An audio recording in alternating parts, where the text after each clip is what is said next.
Bismillahirrahmanirrahim. Assalamu alaikum. My name is Ali Raza and welcome to Pen Gravity. हम discuss कर रहे थे PMS 2020 का जनरल नॉलेज का paper with full explanation.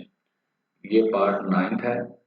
8 part जो थे ऑलरेडी डिस्कस हो चुके हैं, उनका लिंक डिस्क्रिप्शन के अंदर दिया हुआ है। अगर आपने अभी तक वो लेक्चर नहीं सुने तो आप वहां पर जाकर लिंक को यूज करके सुन सकते हैं। लेक्चर शुरू करने से पहले पेन ग्रेविटी एक प्लेटफॉर्म है जो कि आपको प्रोवाइड करता है CSS, PMS और PCS के रिगार्डिंग क्वालिटी लेक्चर्स। तो हमसे कनेक्ट होने के लिए आप सब्सक्राइब कर सकते हैं हमारा यूट्यूब चैनल, फेसबुक पेज पर आप हमें फॉलो कर सकते हैं, टेलीग्राम चैनल पर को आप ज्वाइन कर सकते हैं और अबाउट एनी सजेशंस आप हमें ईमेल कर सकते हैं। तो चलिए शुरू करते हैं। शुरू करने से पहले लास्ट लेक्चर में there is a little confusion about the map of USA। तो ये पहले मैं क्लियर कर दूंगा। यूएसए का जो मैप है बेसिकली जब अमेरिकन रेवोल्यूशन होता है 1765 से 1791 तक ये चलता है, तो दैट टाइम जो अमेरिका है उसको इंडिपेंडेंस मिलती है, यानी कि वो आज़ाद होता है ब्रिटिश से। और आज़ादी के वक्त अमेरिका की 13 कॉलोनीज थी।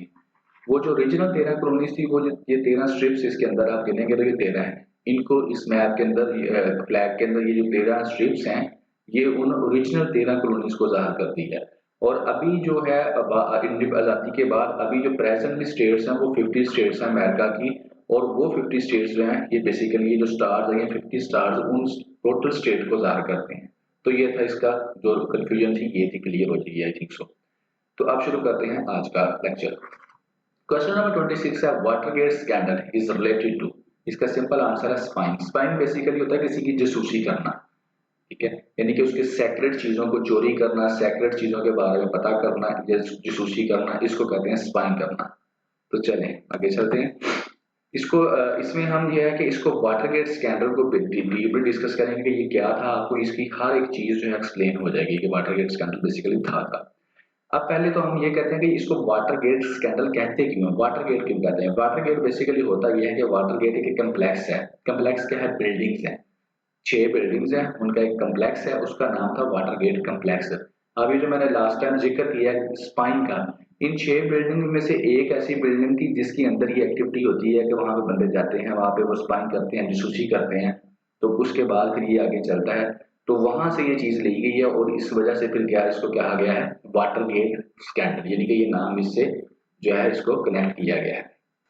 वाटरगेट स्कैंडल बेसिकली स्टोरी है अमेरिका के प्रेसिडेंट रिचर्ड निक्सन की। अमेरिका से बिलोंग करते थे और इनकी जो पार्टी थी वो रिपब्लिकन थी।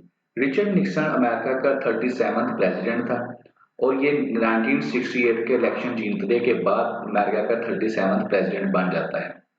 अब इसके बाद होता यह है कि आगे नेक्स्ट इलेक्शन होने होते हैं 1972 को, यानी कि 4 साल बाद इसके दोबारा से री इलेक्शन होने होते हैं। अब इन इलेक्शंस को लेकर जो रिचर्ड निक्सन काफी ज्यादा परेशान होते हैं और परेशान होने की कुछ वजूहत होती हैं कि जो अमेरिका का जो पॉलिटिकल इन्वायरमेंट था, यानी कि वहां की जो इन्वायरमेंट थी वो काफी अच्छी नहीं थी इनके लिए, पॉलिटिशियंस के लिए, तो खास तौर पे जो मौजूदा गवर्नमेंट थी उसके लिए। और उसकी जो बेसिक रीजन थी वो ये 3 चीजें थी। इन 3 चीजों की वजह से जो अमेरिका की प्रेजेंट गवर्नमेंट थी उसके ऊपर काफी प्रेशर था। नंबर 1 रीजन थी वियतनाम वार, कि वियतनाम वार 1955 से लेकर 1975 तक चलती है। तो इसमें 1972 में इलेक्शन होने होते हैं और अमेरिका जो है वो वियतनाम वार के अंदर काफी हद तक जो समझ लें कि इकोनॉमिकली भी लॉसेस कर रहा होता है, हार भी रहा होता है। तो इस वजह से भी लोग जो हैं जो प्रेजेंट गवर्नमेंट होती है रिचर्ड निक्सन की, उसको काफी क्रिटिसाइज कर रहे होते हैं। इससे पहले जॉन एफ कैंडी जो अमेरिका के 35th प्रेसिडेंट थे उनकी असैसिनेशन होता है। इस वजह से भी जो इन्वायरमेंट अच्छी नहीं थी। और इसके साथ 1968 के अंदर असैसिनेशन हो जाती है मार्टिन लूथर किंग की, जो कि जो अमेरिका के मिनिस्टर थे। अब इन 3 चीजों को लेकर जो अमेरिका की ओवरऑल इन्वायरमेंट थी वो क्या थी, वो कोई खास अच्छी नहीं थी। और इसकी वजह से क्या था, रिचर्ड निक्सन के ऊपर काफी प्रेशर था। तो होता क्या है, हम 37th प्रेसिडेंट था, 1972 के इलेक्शन जो थे अब वो आने वाले थे। अब ये जो 1972 के इलेक्शन थे, रीजन मैंने बता दी, उसकी वजह से काफी प्रेशर था। तो जो कमेटी है फॉर द री इलेक्शन ऑफ द प्रेसिडेंट, इसमें काफी जो बंदे होते हैं जो एक्टिविटी कर रहे होते हैं, इनके इन्वॉल्व मौजूद होते हैं, जो काफी ऑफिशियल्स वो क्या चाह रहे होते हैं, रिचर्ड निक्सन को जिताना भी चाह रहे होते हैं। अब इस सारी एनवायरनमेंट को लेके तो जो रिचर्ड निक्सन के कुछ जो कह लें कि नजदीकी हैं, जो उसके मेंबर्स हैं पार्टी के, वो क्या करते हैं, एक वो कहते हैं कि कोई किया जाए, क्या किया जाए, तो उनके जहन में एक आती है स्पाइंग एक्टिविटी कि ये काम करते हैं। अब स्पाइंग एक्टिविटी बेसिकली होती क्या है? स्पाइंग एक्टिविटी बेसिकली जो अपोजिट पार्टी है जिसको डेमोक्रेट कहते हैं, डेमोक्रेट आपको पता है अमेरिका के अंदर अभी दो पार्टीज चलती हैं, एक रिपब्लिकन और एक डेमोक्रेट्स। अभी के जो प्रेसिडेंट हैं अमेरिका के 46 जो बाइडेन जो हैं 46 प्रेसिडेंट वो डेमोक्रेट्स के हैं। अब उस वक्त जो थे वो रिपब्लिकन के थे, रिचर्ड निक्सन। अब वो क्या करते हैं कि जो इनका ऑफिस है डेमोक्रेट नेशनल कमेटी का जो ऑफिस है, जहां पर ये डेमोक्रेट पार्टी वाले बैठते हैं, सारे फैसले करते हैं कि किस तरह से किसको वोट देना है, क्या कहाँ कैसे वोट लेने हैं, हमारी स्ट्रेटजी क्या होगी, इलेक्शन किस तरह से लड़ने हैं, तो सारे मामला इस क्या किए जाते हैं इस ऑफिस के अंदर तय किए जाते हैं। अब ये वहां पे स्पाइंग करवाते हैं। स्पाइंग बेसिकली क्या करवाते हैं, एक तो ये वहां से कुछ बंदों को भेजते हैं तो वहां पे वो सेक्रेट डॉक्यूमेंट्स कुछ चोरी करके ले आते हैं। दूसरे वहां के जो ऑफिस के फोन्स होते हैं उनको टैप करने के लिए वहां पर कुछ डिवाइसेस लगा दी जाती हैं, ताकि ये जो अपोजिट पार्टी वाले हैं ये जो भी बातें करते हैं इलेक्शन को जीतने के लिए, जो भी स्ट्रेटजीज यूज करते हैं उनका हमें पता चलता जाए। और बाई चांस होता क्या है, ये एक दफा जो बंदे जाते हैं ये जाकर वहां पे फोन्स को लगा देते हैं, टैब का फोन डिवाइस से लगा देते हैं, कुछ डॉक्यूमेंट्स लेके ये आ जाते हैं और किसी को पता नहीं चलता। अब जब ये वापस आ जाते हैं तो ये देखते क्या है कि ये जो डिवाइसेस लगाई गई थी वो प्रॉपरली वर्क नहीं कर रही थी। जो डिवाइसेस फोन्स के साथ अटैच की थी ताकि उनकी जो है कॉल्स को सुना जा सके, टैप किया जा सके, तो वो क्या कर रही थी, प्रॉपरली वर्क नहीं कर रही थी। तो फिर क्या किया जाता है, दोबारा से ये 5 बंदे जो है ये वहां पे जाते हैं, 17 जून 1972 को दोबारा इस बिल्डिंग के अंदर जाते हैं ताकि उन डिवाइसेस को सही तरीके से लगाया जा सके, उनकी करेक्शन की जा सके। लेकिन इस दफा अनलकीली वो क्या होते हैं, अरेस्ट हो जाते हैं। और ये 5 वो बंदे थे, 1 2 3 4 5, ये 5 बंदे जो है ये क्या हो जाते हैं, अरेस्ट हो जाते हैं। अब जब ये अरेस्ट हो जाते हैं तो उसके बाद जो है स्टोरी कुछ इस तरह से बन जाती है कि जब ये अरेस्ट हो जाते हैं तो इनको रिचर्ड निक्सन के जो पार्टनर्स हैं या रिचर्ड निक्सन है वो क्या करता है, इनको काफी अच्छी खासी इनको अमाउंट भी दी जाती है कि आप लोगों ने अपना मुंह बंद रखना है। और साथ में रिचर्ड निक्सन जो है वो अगस्त में आकर क्या कर देता है, एक यानी कि कॉन्फ्रेंस करता है और एक्सप्लेन करता है कि जो भी शक कर रहे थे कि ये इनके साथ अटैच है, कि मैं इनके साथ अटैच नहीं हूँ या अननोन पर्सनैलिटीज हैं, तो लोग क्या करते हैं उन पे यकीन एतमाद करते हैं। और उसका रिजल्ट क्या होता है, 1972 का जो इलेक्शन होता है वो रिचर्ड निक्सन क्या करता है, जीत जाता है।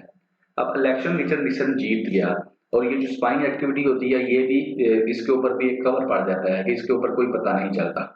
अब बेसिकली मैं आपको थोड़ा सा यहाँ पे पहले ये अब आगे क्या स्टोरी बनती है वो भी मैं आपको एक्सप्लेन करता हूँ, लेकिन इससे पहले आपको बता दूं कि वाटरगेट स्कैंडल जो है बेसिकली इसको नाम इस वाटरगेट कम्प्लेक्स से दिया, जो भी मैंने बताया आपको ऑफिस डेमोक्रेट्स का था। अब ये बेसिकली एक वाशिंगटन डीसी के अंदर फोगी बॉटम जो है एरिया का नाम है, तकरीबन 10 एकड़ इसका रकबा है। वहां पर ये कम्प्लेक्स पूरे का पूरा इसका नाम है वाटरगेट कम्प्लेक्स। इसके अंदर 6 बिल्डिंग्स आती हैं। उन 6 बिल्डिंग्स का जो है जैसे ये है 1 2 3 4 5 और 6। अब ये जो 6 बिल्डिंग्स हैं ये आप मैप से दे सकते हैं कि इनमें से ये वाली जो है ना ब्लैक कलर की, ये जो 6 नंबर पे मैं आपको ये वाली जो बता रहा हूँ इसके अंदर स्पाइंग होती है। यहाँ पे जो अपोजिट पार्टी थी डेमोक्रेट्स की वो उसका क्या होता है, ऑफिस होता है, इसके अंदर ये स्पाइंग एक्टिविटी होती है। और इस वजह से बाद में इस स्कैंडल को नाम दिया जाता है वाटरगेट स्कैंडल। वाटरगेट कम्प्लेक्स की वजह से इसको नाम दिया जाता है वाटरगेट स्कैंडल। और यहाँ पे एक और आपको चीज बता दूं कि पोटामैक जो रिवर है ये वाला जो है ये पोटामैक रिवर है जिसके किनारे पे ये मौजूद है। अब ये तो आपको पता चल गया कि इसको वाटरगेट स्कैंडल क्यों कहते हैं, इस कम्प्लेक्स की वजह से कहते हैं। अच्छा अब आगे चलते हैं। आगे ये होता है कि जब ये रिचर्ड निक्सन जो है 1972 का इलेक्शन जीत जाता है और क्योंकि स्पाइंग एक्टिविटी तो वही होती है, बंदे अरेस्ट हुए होते हैं, तो वो जो केस होता है वो देख रहे होते हैं FBI, federal bureau of investigation, उस चीज को डिपार्टमेंट ऑफ जस्टिस की एफबीआई जो है उस केस को देख रही होती है, उस केस की इंक्वायरी कर रही होती है। और जब ये 1972 में इलेक्शन जीतने के बाद दोबारा गवर्नमेंट में आता है तो जो इसके कुछ मेंबर्स होते हैं इसकी पार्टी के वो सीआईए को कहते हैं, सीआईए के साथ इंटरफेयर करते हैं कि सीआईए जो है वो एफबीआई के जो मामलात हैं उनमें इस उनके ऊपर थोड़ा प्रेशर डाले कि इस जो केस के ऊपर जो इन्वेस्टिगेशन हो रही है उसको थोड़ा सा यानी कि मिसमैनेज किया जाए, यानी कि जो वो मेरिट के ऊपर काम कर रहे हैं वो मेरिट के ऊपर काम ना करें। अब जब ये काम होता है ना कि सीआईए के बंदों को कहा जाता है कि वो एफबीआई के जो कुछ ऑफिसर्स हैं उनको साथ वो डीलिंग करें इस चीज़ के बारे में कि केस को अच्छे तरीके से ना देखा जाए, तो उस वक़्त जो है ये एक किस्म का आप कह लें कि एक नया सा चीज़ अजीब सा लगता है कि जो प्रेज़ेंट गवर्नमेंट है, वो इस चीज़ के बारे में क्यों यानी कि इतना कॉन्शियस है कि वो इस सीआईए के कुछ बंदों को एफबीआई के बंदों के ऊपर या ऑफिशियल्स के ऊपर प्रेशर डालने को कह रही है। तो दैट टाइम जो है ना ये थोड़ी कन्फ्यूजन पैदा होती है।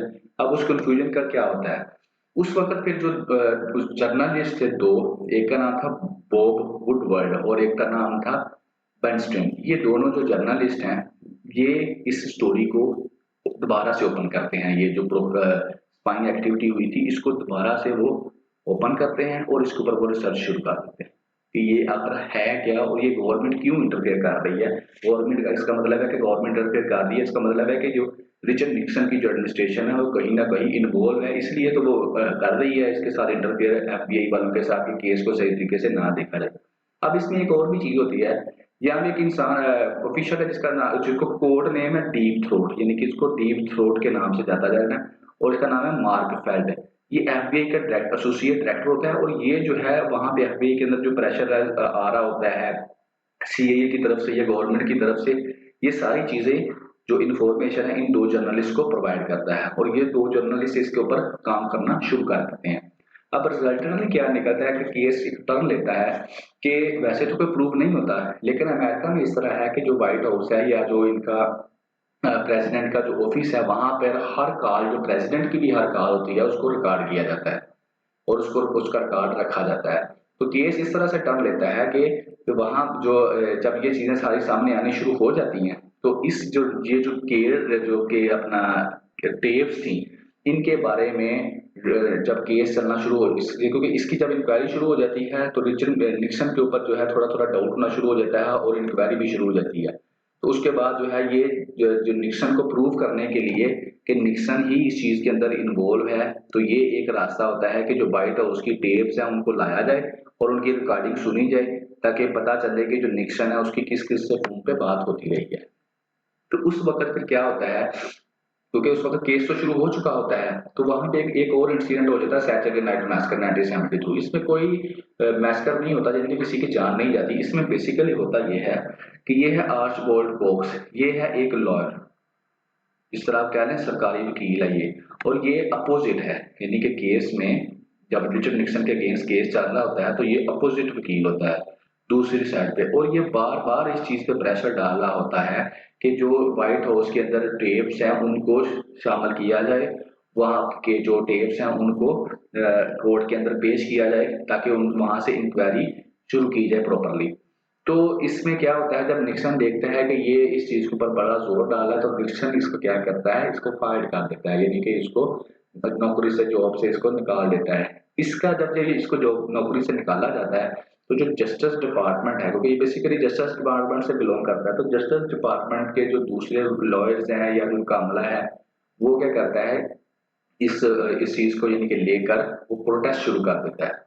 और वो इस प्रोटेस्ट में वो भी काफी सारे जो लॉयर्स हैं, जो ऑफिशियल्स हैं, वो रिजाइन दे देते हैं, और इस वजह से इसको सैटरडे नाइट कहा जाता है।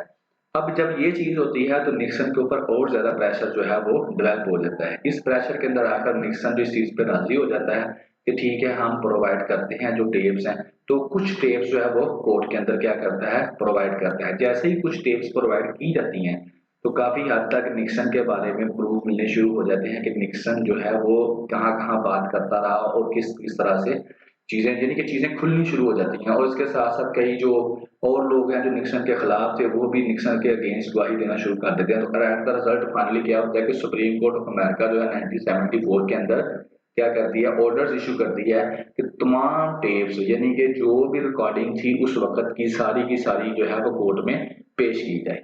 अब जब ये सारी रिकॉर्डिंग कोर्ट के अंदर पेश की जाती है, तो ऑटोमेटिकली उसके अंदर फिर ऑब्जर्व किया जाता है कि जो निक्सन होगा वो गिल्टी ही होगा, क्योंकि ज़ाहिर है जितनी भी उन्होंने बातें की थी वो सारी की सारी उसके अंदर जो वो इन्वॉल्व हो गई। तो इससे आगे फिर निक्सन खुद ही इस चीज का फैसला कर लेता है कि ज़ाहिर है फाइनली ये जो डिसीजन है मेरे खिलाफ ही होगा। तो निक्सन क्या करता है, 9 अगस्त 1974 को रिजाइन दे देता है, और रिजाइन देने की वो अपनी चीज नहीं मानता कि मैंने स्पाइंग की थी या मैंने करवाई थी या मैं इसके अंदर इन्वॉल्व हूँ। उसने सिर्फ ये कहा कि जिस तरह पॉलिटिशियंस कहते हैं कि मेरी वजह से क्या हो रहा है, कंट्री के हालात ख़राब हो रहे हैं, मैं नहीं चाहता कि मैं क्या है कि मुल्क के जो प्रोग्रेस है उसके आगे हर्डल बनूं, तो दैट्स वाई मैं लोगों की बेहतरी के लिए, मुल्क की बेहतरी के लिए मैं रिज़ाइन देता हूँ। तो जैसे ये रिज़ाइन दे देता है तो जो अमेरिका का वाइस प्रेसिडेंट होता है गेरल्ड फोर्ड, तो ये इसको क्या होता है, ये 38th प्रेसिडेंट मान जाता है अमेरिका को। जैसे ये प्रेसिडेंट बनता है उसके बाद ये क्या करता है, निक्सन को ऑफिशियल माफी दे देता है, यानी कि पार्डन कर देता है निक्सन का। तो ये थी इसकी पूरी स्टोरी कि निक्सन किस तरह से ये जो है निक्सन स्कैंडल चलता है निक्सन के खिलाफ। दो डॉट के प्रूफ मिल गए, हर चीज साबित होगी, लेकिन निक्सन ने आज तक जो है इस चीज को नहीं माना कि उसने स्पाइंग कराई थी, उसने ये एक्टिविटी की थी। इसके बाद जो है ये एक बुक भी लिखी जाती है, ऑल द प्रेसिडेंट्स मैन। ये इसमें बॉब वुडवर्ड वही बंदे हैं जिन्होंने इसकी जर्नलिस्ट थे। तो ये बुक जो है ये निक्सन की उस पूरी जो है वाटरगेट स्कैंडल के ऊपर है। उसके बाद ये एक मूवी भी बनती है वाटरगेट स्कैंडल के ऊपर कि किस तरह से सारी एक्टिविटी होती है। और उसके बाद अगेन एक मूवी जो कि ड्रामे की फॉर्म में होती है जिसमें इंटरव्यू लिया जाता है और इसमें सारा एक्सप्लेन किया जाता है कि जो वाटरगेट स्कैंडल था वो बेसिकली था क्या और किस तरह से ये सारे मामले होते हैं। और इस इंटरव्यू में ये कोशिश की जाती है कि जो निक्सन है वो इंटरव्यू दे रहा है और वो इस चीज को माने कि हाँ उसने ये काम करवाया है और वो लोगों से माफी मांगे इस चीज की, पर वो ऐसा करता नहीं है। तो ये जो था ये सारा जो है आई थिंक सो आपको क्लियर हो गया होगा कि वाटरगेट स्कैंडल बेसिकली है क्या और इसका ये किस तरह से इसकी स्टोरी चलती है और किस तरह से ये आगे बनता है। यहाँ पर मैं एक और आपको चीज बता दूं कि ये ओनली प्रेसिडेंट है अमेरिका का निक्सन रिचर्ड जिसने रिजाइन दिया है। और एक और प्लस पॉइंट जो मैं आपको अमेरिका की डेमोक्रेसी का यहाँ पे एक और बता दूं कि वो ये है कि 1788 से अगर आप काउंट करना शुरू करें अभी तक हर 4 साल बाद इलेक्शन वहां पे होते हैं, हर साल बाद विदाउट एनी आप गैप आप देखेंगे कि 1788 से लेकर हर 4 साल बाद इलेक्शन होते हैं, सिचुएशन क्या है कैसी भी हो। और रिजल्टेंटली अभी जो है 46th प्रेसिडेंट चल रहा है जो कि 2020 के अंदर जो बाइडेन जो है वो अमेरिका का प्रेसिडेंट बना है। तो ये थी इस सारा रिचर्ड बैटलगेट स्कैंडल के बारे में। होप आपको इसकी ईच एंड एवरीथिंग जो है वो क्लियर होगी। तो फ्यूचर लेक्चर के लिए आप हमसे कनेक्ट रहें थ्रू पेन ग्रेविटी जो है यूट्यूब चैनल, फॉलो करें हमारे पेज को और ज्वाइन करें हमारे टेलीग्राम चैनल को। और कोई सजेशन है तो आप हमें ईमेल कर सकते हैं। और प्लीज़ लाइक करें और शेयर करें और सब्सक्राइब करें। Thank you very much.